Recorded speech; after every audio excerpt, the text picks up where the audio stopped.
And if the book of Esther presents one alternative to the post-exilic eschatologies in which Yahweh's enemies are afflicted and consumed for their wickedness, then the book of Jonah offers another perspective. The book of Jonah is actually found among the section of the Bible called the prophets, the second section, the prophetic books of the Bible. And that's because in the book of Kings, 2 Kings 14:25, we have someone identified as Jonah, the son of Amittai, the prophet. And so Jonah, this is the same Jonah, and so the book is considered to be among the books of the prophets. But it differs in significant ways from the other prophetic books. It is not, in fact, a collection of oracles. It's actually a story, a somewhat comic story, a comic tale about a reluctant prophet named Jonah. The second interesting or unusual thing about this book is that Jonah is commissioned by Yahweh to carry a message to the people of Nineveh, the capital of Assyria, not to the people of Israel. The Israelite concept of divine mercy receives its full expression in the book of Jonah. In the first chapter, Jonah receives a call from Yahweh, who instructs him to go to Nineveh, whose wickedness is great, and to proclaim God's judgment. Chapter 1, the first 3 verses. The word of the Lord came to Jonah, son of Amittai. Go at once to Nineveh, that great city, and proclaim judgment upon it, for their wickedness has come before me. Jonah, however, started out to flee to Tarshish from the Lord's service. That's like saying he got up and went to Timbuktu. Tarshish was the farthest extent of the known world navigable through the Mediterranean. So it's rather comic. Go to Nineveh, and he got up and went in the opposite direction as far as he could. He tried to flee from the Lord's service. He went down to Jaffa, and found a ship going to Tarshish. And he paid the fare and went aboard to sail with the others to Tarshish, away from the service of the Lord.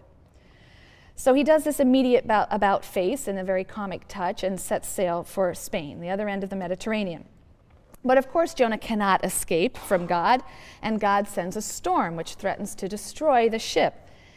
The non-Israelite sailors on board pray to their gods, and then finally they cast lots in order to discover who it is who's brought this danger to the ship. And the lot falls to Jonah. So Jonah confesses that he's a Hebrew who worships the Lord, who, as he now realizes, made both land and sea. And that is a fact that strikes great terror in the heart of the sailors when they hear this, that his God is Yahweh. And Jonah further adds that he's trying to flee from God's service. And the clear implication is that he is the cause of this terrible storm. So Jonah proposes that he be thrown overboard to save the ship. The sailors strive mightily to battle the storm, but finally, in despair, they pray to God, Yahweh, to forgive them for killing an innocent man, and they heave Jonah overboard and save the ship. Now, the sailors are said by the narrator to revere God. They offer a sacrifice to him. They make vows. Now, in the meantime, God has appointed a huge fish to swallow Jonah and so preserve his life. And from the belly of this fish, Jonah prays to God. The prayer, or the psalm, is not entirely appropriate to the narrative context. It's probably an insertion in the story by a later writer. It's an insertion that was probably suggested by references within the prayer to drowning in the deep, to crying out to God from the belly of Sheol, and Jonah is in the belly of the fish, so that linguistic resonance may very well have been what prompted someone to insert this prayer here. And in any event, in response to Jonah's prayer, God orders the fish to spew Jonah out onto dry land. In chapter 3, Jonah gets his second chance. God calls him again, and in contrast to his first response, this time Jonah sets out for Nineveh at once, and he proclaims God's message. In 40 days, Nineveh will be overthrown. And then comes the shocking element in the story. Chapter 3, verses 5 to 10. The people of Nineveh believed God. They proclaimed a fast, and great and small alike put on sackcloth. And when the news reached the king of Nineveh, he rose from his throne, took off his robe, put on sackcloth, and sat in ashes. And he had the word cried through Nineveh, by decree of the king and his nobles, no man or beast of flock or herd shall taste anything. They shall not graze, and they shall not drink water. They shall be covered with sackcloth, man and beast, and shall cry mightily to God. Let everyone turn back from his evil ways and from the injustice of which he is guilty. Who knows but that God may turn and relent? He may turn back from his wrath so that we do not perish. God saw what they did, how they were turning back from their evil ways, and God renounced the punishment he had planned to bring upon them and did not carry it out. So idolatrous Nineveh believes God and humbles itself before God, hoping to arouse his mercy. And in another humorous touch, we read that even the animals are wearing sackcloth, right? They're fasting and crying out to God. So from the greatest to the very least, the inhabitants of Nineveh turn back from their evil ways, and God's mercy is, in fact, aroused. The Assyrians are spared, and Jonah is furious. Chapter 4, verses 1 through 4. This displeased Jonah greatly, and he was grieved. He prayed to the Lord, saying, "O Lord, isn't this just what I said when I was still in my own country? That is why I fled beforehand to Tarshish, for I know that you are a compassionate and gracious God, slow to anger, abounding in kindness, renouncing punishment. Please, Lord, take my life, for I would rather die than live." The Lord replied, "Are you that deeply grieved?" Jonah doesn't respond. He just leaves the city to sulk. And his complaint seems to be twofold. If you're going to punish the wicked, then just punish them. They deserve it. And if you're planning to spare them, then just spare them and don't waste my time with messages and oracles.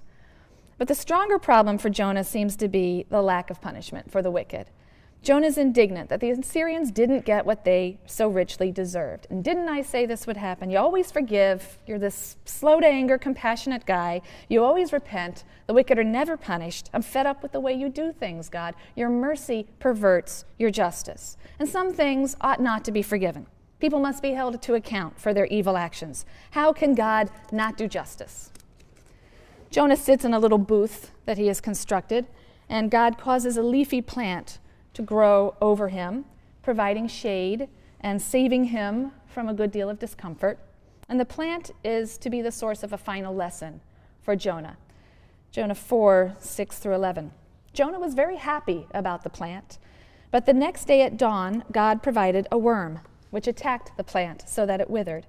And when the sun rose, God provided a sultry east wind, and the sun beat down on Jonah's head, and he became faint, and he begged for death, saying, "I would rather die than live." And then God said to Jonah, "Are you deeply grieved about the plant?" "Yes," he replied, "so deeply that I want to die." Then the Lord said, "You cared about the plant, which you did not work for and which you did not grow, which appeared overnight and perished overnight. And should not I care about Nineveh, that great city, in which there are more than 120,000 persons who do not yet know their right hand from their left, and many beasts as well?" How can Yahweh not be compassionate? For even the most evil of peoples are no less his creation he has cared for than precious Israel. And if they will only turn to him in humility, he'll wipe the slate clean. He'll show compassion and forgive. It is only human to long for the punishment of the wicked, but God longs for their reformation, their turning. So the theme or the basic problem in this short book is the problem of God's justice versus his mercy. And Jonah is a champion of divine justice. He believes that sin should be punished. He's outraged at God's forgiveness.